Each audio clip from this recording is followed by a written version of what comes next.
Hello friends, नमस्कार। नमस्कार Bharat. Friends, आज मैं आपको एक ऐसी कहानी सुनाने जा रही हूँ जिसे सुनने के बाद मुझे पूरा यकीन है कि आप बिना प्रेरित हुए नहीं रह पाएंगे, क्योंकि इस कहानी में है ही कुछ ऐसा जिसे सुनने के बाद आप अपने अवचेतन मन और अपनी शक्तियों का प्रयोग करने के लिए पूर्ण रूप से तैयार हो जाएंगे, क्योंकि ये कहानी है ही ऐसी। इसने मुझे भी बहुत हद तक प्रभावित किया और इसकी वजह से ही मैं आज अपने वीडियोस आप तक शेयर कर पा रही हूँ। अगर ये कहानी आपको थोड़ा भी प्रभावित करती है तो इस वीडियो को लाइक और मेरे चैनल को सब्सक्राइब करने के साथ ही इसको शेयर भी करें। साथ ही कमेंट में भी लिखें कि आपको इस कहानी में ऐसा क्या लगा जिसने इतना प्रभावित किया।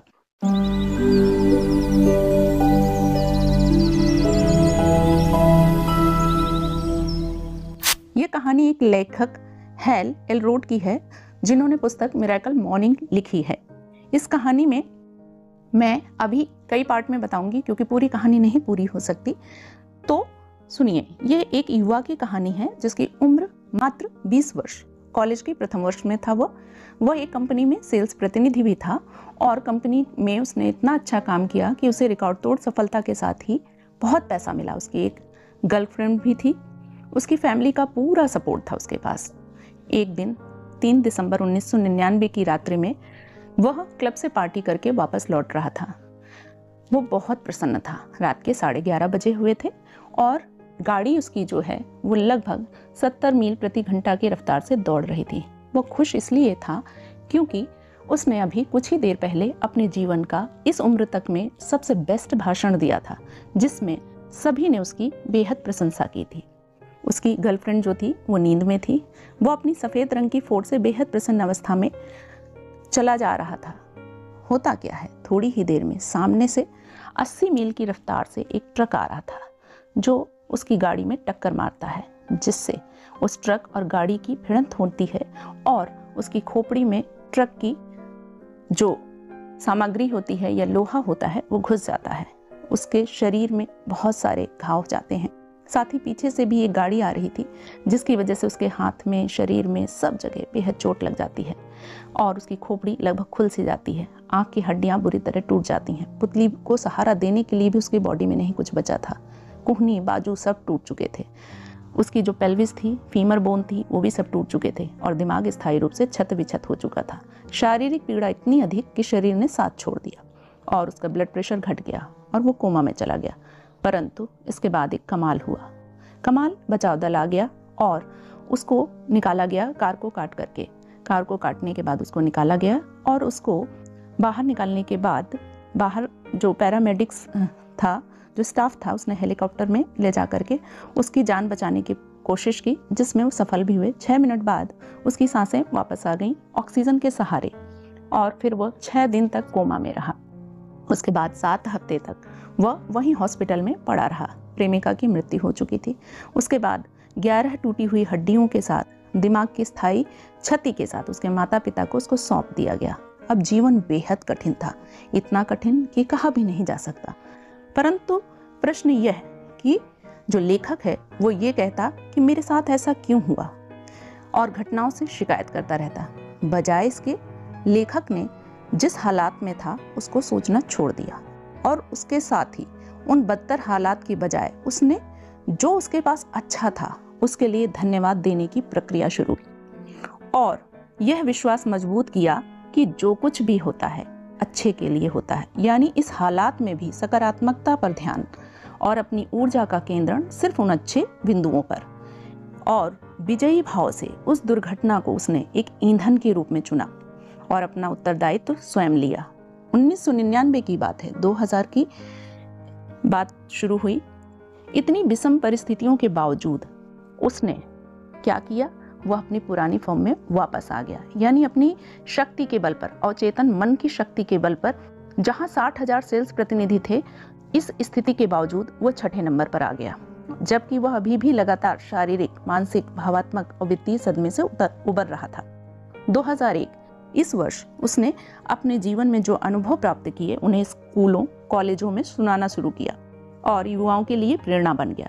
2002 उसके मित्र ने उसे प्रोत्साहित किया कि तुम अपनी दुर्घटना के विषय में एक किताब लिखो, परंतु हाई स्कूल तक मुश्किल से निबंध ही लिख पाता था, किताब कैसे लिखे, हिम्मत ही नहीं हुई।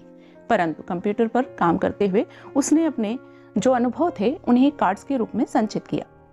उसके बाद वह किताब 2005 में जब आई तो बेस्ट सेलर के रूप में अमेज़न पर फेमस हुई। 2004 में लेखक ने सेल्स प्रबंधक के रूप में काम किया और कंपनी के हॉल ऑफ फेम में शामिल हुआ और लगा उसने सब कुछ पा लिया, पूरी संभावनाओं को पा लिया और एक प्रेरक वक्ता के रूप में वह प्रसिद्ध हो गया। लेकिन होता क्या है, फरवरी 2005 जब कंपनी की एक बैठक थी उसमें देखा उसने कि वह तो एक श्रोता के रूप में ही शामिल था, उसको वैसे प्राइज मिले थे, लेकिन 2 व्यक्ति ऐसे थे जिनको रोलेक्स कार उपहार में मिली, जिसे देखकर उसने सोचा कि यानी मैंने अभी अपनी पूरी वचनबद्धता से अपना काम नहीं किया है, जिससे उसने चैलेंज लिया अगले 1 वर्ष के लिए। फरवरी 2005 की बात है। दिसंबर 2005 के अंत तक आते हुए उसने सेल्स को लगभग 2 गुना कर दिखाया और असाधारण मेहनत करते हुए वर्ष के अंत तक उसने अपनी किताब भी पूरी कर ली। वह जो 2002 में शुरू की थी उसने अभी पूरी नहीं हुई थी, उसको कंप्लीट कर लिया, यानी व्यक्ति के संकल्प से सिद्धि वाक्य को उसने पूर्ण किया। बसंत 2006 की बात है। लेखक संयोगवश लाइफ कोच और बिजनेस कोच भी बन गया। क्यों? क्योंकि जब इतना फेमस हो गया, उसकी किताब प्रसिद्ध हो गई, तो उससे एक कंपनी के व्यक्ति ने सलाह मांगी और उसने उसे अच्छी सलाह दी, जिससे वह कंपनी पॉजिटिवली बढ़ने लगी और वहां पर बहुत सारे परिवर्तन दिखाई देने लगे, जिसका प्रभाव हुआ कि बहुत सारे उद्यमी और सेल पर्सन्स, बिजनेस में जो मालिक थे, उन्होंने उससे सलाह लेना शुरू कर दिया।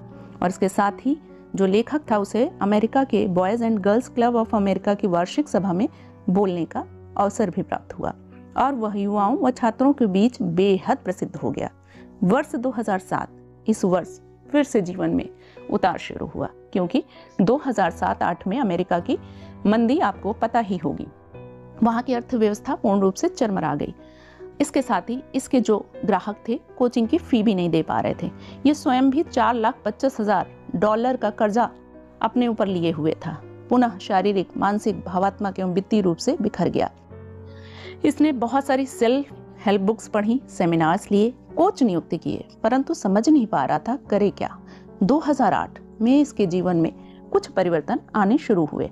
फिर एक दिन इसके एक मित्र ने पूछा, क्या तुम एक्सरसाइज या व्यायाम करते हो? उसने कहा, मैं तो बिस्तर से उठना भी मुश्किल समझता हूँ, तुम एक्सरसाइज की बात करते हो।